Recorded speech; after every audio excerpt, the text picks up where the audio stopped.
கலைஞர் மகளிர் உரிமை திட்டம் மாசம் 1000 ரூபாய் கேள்விப்பட்டிருப்பீங்க இல்லையா? தமிழ்நாட்டு பெண்களுக்கு கிடைக்கிற இந்த நிதி உதவி சில பேருக்கு ஏன் இன்னும் வரல? ஒருவேளை கிடைக்கலன்னா அதை எப்படி வாங்குறது? அத பத்தி தான் நாம இப்போ விரிவா பார்க்க போறோம். முதல்ல இந்த திட்டம் எவ்வளவு பெரியதுன்னு யோசிச்சு பாருங்க. கிட்டத்தட்ட 1,34,00,000 பெண்கள். ஆமாங்க, 1.34 கோடி பேர் ஏற்கனவே இந்த உதவிய வாங்கிட்டு இருக்காங்க. இது அவங்களோட அன்றாட தேவைகளுக்கு ஒரு பெரிய உதவியா இருக்கு. ஆனா ஒருவேளை உங்களுக்கு இந்த 1000 ரூபாய் வரலையா, இல்ல உங்க அப்ளிகேஷன் ரிஜெக்ட் ஆயிடுச்சா? கவலையே படாதீங்க. பணம் ஏன் நின்னு போச்சு, அதை சரி பண்றதுக்கு என்ன வழி இருக்குன்னு தான் நாம இப்போ பார்க்க போறோம். சரி, முதல்ல நம்ம தெரிஞ்சுக்க வேண்டிய விஷயம் ஏன் இந்த பணம் நிறுத்தப்பட்டது. இதுக்கு என்னென்ன பொதுவான காரணங்கள் இருக்கலான்னு ஒன்னொன்னா பார்க்கலாம். முக்கியமான விஷயம் என்னன்னா, இது அடு வருமானம் இருக்கிற குடும்பங்களுக்கான திட்டம்.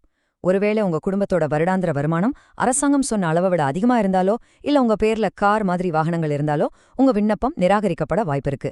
சில சமயம் நம்ம கொடுத்த டாக்குமெண்ட்ஸ்ல பேரு, அட்ரஸ் மாதிரி தகவல்கள் மாறி இருந்தாலும் இது ஒரு காரணமா இருக்கலாம். சரி, ஒருவேளை உங்க அப்ளிகேஷன் ரிஜெக்ட் ஆயிடுச்சு, இப்போ என்ன பண்றது? இங்கதான் ஒரு நல்ல விஷயம் இருக்கு. நீங்க உண்மையிலே தகுதியானவங்கன்னு நம்பினா நீங்க அப்பீல் பண்ணலாம். அதுக்கு அரசாங்கம் ஒரு சிம்பிளான வழியை கொண்டு வந்திருக்காங்க. அது எப்படின்னு பார்க்கலாமா? அதனால அப்ளிகேஷன் ரிஜெக்ட் ஆயிடுச்சுன்னு அப்படியே விட்டுறாதீங்க. உங்க தரப்புல இருக்கிற நியாயத்தை எடுத்து சொல்ல உங்களுக்கு ஒரு வாய்ப்பு இருக்கு. அதை சரியா பயன்படுத்திக்கணும். இந்த ப்ராசஸ் பாத்தீங்கன்னா ரொம்பவே சிம்பிள். நீங்க என்ன பண்ணணும்னா kumoot.tenega.orgன்னு ஒரு வெப்சைட் இருக்கு. அதுதான் அதிகாரப்பூர்வ வெப்சைட். அதுக்குள்ள போங்க.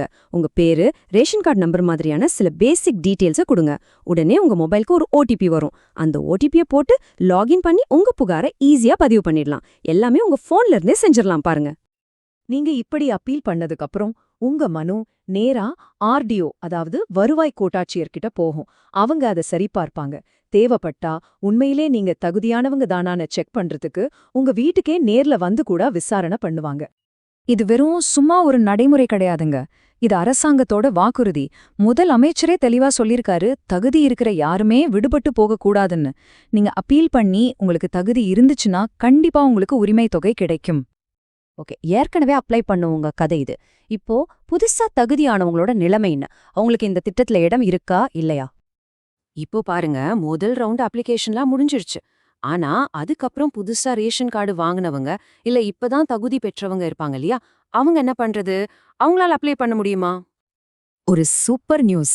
ஆமாங்க, அவங்களுக்கும் வாய்ப்பு இருக்கு. புதுசா தகுதியானவங்களும் விண்ணப்பிக்கிறதுக்கு சீக்கிரமே புது ஏற்பாடுகள் செய்யப்படும்னு முதலமைச்சரே உறுதி கொடுத்திருக்காரு. அதனால நீங்க புதுசா அப்ளை பண்ண போறீங்கன்னா சில டாக்குமெண்ட்ஸ்லாம் இப்பவே ரெடியா எடுத்து வச்சுக்கோங்க. உங்க Aadhaar card, ration card, EB bill, அப்புறம் உங்க பேங்க் பாஸ்புக். இதெல்லாம் கையில இருந்துச்சுன்னா அப்ளிகேஷன் ஓபன் பண்ணும்போது எந்த தாமதமும் இல்லாம உடனே அப்ளை பண்ணிடலாம். இப்போ எல்லாருக்கும் மனசுல இருக்கிற ஒரு முக்கியமான கேள்வி, இந்த 1000 ரூபாய் உயருமா? இந்த திட்டத்தோட எதிர்காலம் எப்படி இருக்க போகுதுன்னு பார்க்கலாம் வாங்க. ஆமா, இந்த உதவித்தொகைய அதிகப்படுத்துறத பத்தி அரசாங்கம் யோசிச்சுட்டு தான் இருக்காங்க. வர்ற வருஷங்கள்ல இந்த 1000 ரூபாயத்தை இன்னும் அதிகப்படுத்துவோன்னு முதலமைச்சரே சொல்லிருக்காரு. யாருக்கு தெரியும், அது 1500 ஆகலாம், இல்ல 2000 கூட ஆகலாம். சரி, நம்ம இவ்ளோ நேரம் பேசினதுலேருந்து நீங்க முக்கியமா ஞாபகம் வச்சுக்க வேண்டிய விஷயங்கள் என்னென்ன வாங்க ஒரு தடவை பார்த்துடலாம். சுருக்கமா சொல்லணும்னா 1, உங்க அப்ளிகேஷன் ரிஜெக்ட் ஆனா அப்பீல் பண்ணுங்க. அதுக்கு வழி இருக்கு. 2, நீங்க புதுசா தகுதி ஆகிருந்தீங்கன்னா அப்ளை பண்றதுக்கு வாய்ப்பு வரப்போகுது. தகுதியான எல்லாரையும் இந்த திட்டத்துல சேர்க்கணுங்கிறது தான் அரசாங்கத்தோட நோக்கம்.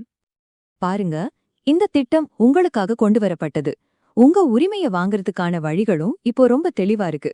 இப்போ கேள்வி ஒண்ணுதான், உங்க உரிமையை கேட்டு பெற நீங்க தயாரா?